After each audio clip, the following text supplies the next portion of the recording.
来继续来看这个立法院又搁爆发着这个表决大战。立法院会今仔日是处理着南北党团所提出的警察人事条例修正案，主张把警察退休的所得替代率调降到80%。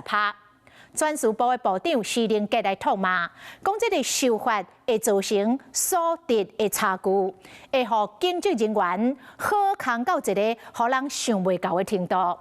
讲一开始讨论这个提案，朝野就来爆发着激烈的口角。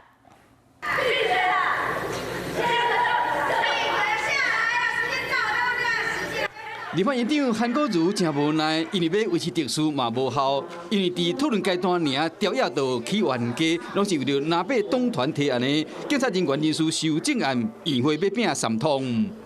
这次修正条例其实就代表我们对于他们过去付出的支持，还有提认到现在环境的转变，我们觉得应该去做一些调整。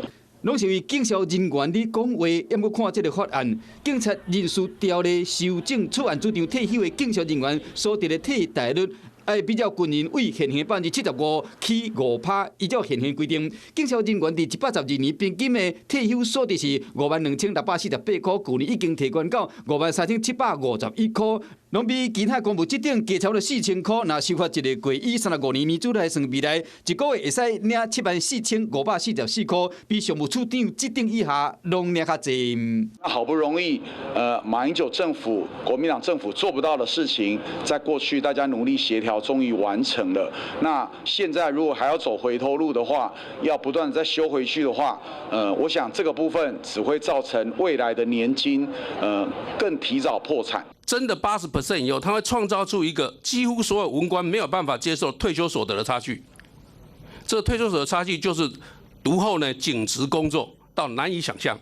传输部嘛烦恼讲，法案一个通过，却依法动全新退休基金所需要的经费，恐惊造成财务的问题。朝野协商布局，议会表决的建会也未信。Hello， 我是郑雅芳。想要抢先掌握最及时的新闻资讯吗？赶快订阅、按赞、开启小铃铛，锁定华视新闻 YouTube 频道。